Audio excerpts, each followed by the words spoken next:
Hello বন্ধুরা, তোমরা সবাই কেমন রয়েছো? আশা করি তোমরা সবাই ভালো রয়েছো। আজকে 2026 শিক্ষাবর্ষের ক্লাস চতুর্থ শ্রেণীর রায়মার্টিন প্রশ্নবিচিত্রার পরিবেশের 13 নম্বর স্কুল মেদিনীপুর কলেজিয়েট প্রাথমিক বিদ্যালয় আমরা সমাধান করব। চলো দেখে নিয়ে যাক উত্তরগুলো। একের দাগের প্রশ্ন, সঠিক উত্তরটি বেছে নিয়ে টিক চিহ্ন দাও। কয়ের প্রশ্ন, ভারতের গির অরণ্যে গন্ডার আছে। কয়েকটা জলদাপাড়ার জঙ্গলের মধ্য দিয়ে হলং নদী বইছে। কয়েকটা কৃমি থাকে খাদ্যনালীতে। কয়েকটা মরুভূমিতে ক্যাকটাস জাতীয় গাছ হয়। ওয়াটা বায়ুতে সবচেয়ে বেশি থাকে নাইট্রোজেন গ্যাস। এরপরে দুয়ের দাগে রয়েছে, দেখো শূন্যস্থান পূরণ করো। কয়েকটা রয়েছে উদ্ভিদের পাতায় কি থাকে, ক্লোরোফিল লিখবে। কয়েকটা উত্তরবঙ্গের রায়গঞ্জে পক্ষী নিবাস আছে।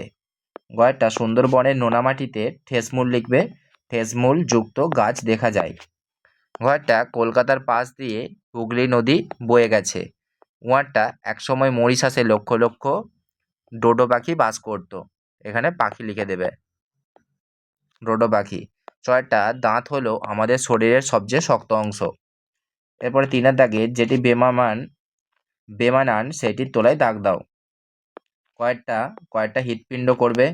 কয়েকটা রয়েছে টিকটিকি কচ্ছপ কেন্ন গিরগিটি, এখানে কেন্ন করবে। কয়েকটা ব্যাঙের ছাতা পাইন শালিক গোরান শালিক করবে। কয়েকটা অক্সিজেন নাইট্রোজেন, এখানে কাট করবে। আর কার্বন ডাইঅক্সাইড রয়েছে। এরপরে চারের দাগে ঠিক বাক্যের পাশে ঠিক আর ভুল বাক্যের পাশে কাটা চিহ্ন বসাও।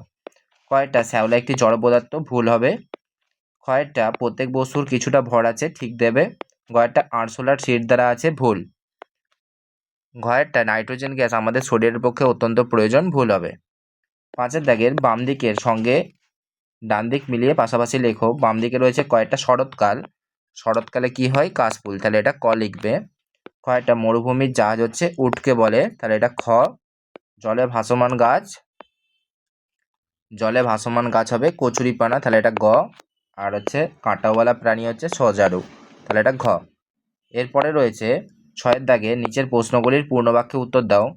কয়েকটা বস্তুর ভর মাপা হয় দাঁড়িপাল্লা যন্ত্রের সাহায্যে লিখবে।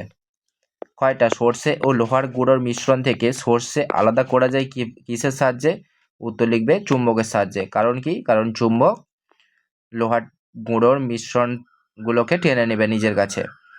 গয়েরটা প্যাকেটজাত খাবার ভালো রাখতে কি করা হয়? উত্তর লিখবে রাসায়নিক দ্রব্য মেশানো হয়। এরপরে ঘয়েরটা নিঃশ্বাস কি? এখানে রয়েছে দেখো, আমরা যেমন শ্বাস নিই তেমনই আমরা শ্বাস ছাড়ি, এই শ্বাস ছাড়াকে নিঃশ্বাস বলে। এরপরে রয়েছে দুটি পরিযায়ী পাখির নাম লেখো। উত্তর লিখবে দুটি পরিযায়ী পাখির নাম হলো পিনটেল ও হুইসলিং টিল। এরপরে রয়েছে পৃথিবীর সমস্ত প্রাণীকুলের খাদ্যের মূল উৎস কি? পৃথিবীর সমস্ত প্রাণীকুলের খাদ্যের মূল উৎস হচ্ছে উদ্ভিদ। এরপরে রয়েছে সাতের দাগের অভয়ারণ্য কাকে বলে, উদাহরণ দাও। এখানে উত্তর রয়েছে দেখো, যে সংরক্ষিত ও প্রাকৃতিক এলাকায় বন্যপ্রাণী ও উদ্ভিদকে নিরাপদে রাখা হয় এবং যেখানে শিকার করা ও গাছ কাটা নিষিদ্ধ থাকে তাকে অভয়ারণ্য বলে। উদাহরণ দেবে জলদাপাড়ার অভয়ারণ্য আর সুন্দরবনের অভয়ারণ্য। তাহলে বন্ধুরা আজকে এই পর্যন্তই। আমরা তাহলে ক্লাস চতুর্থ শ্রেণী 13 নম্বর স্কুলটা পরিবেশের খুব সহজেই করে নিলাম।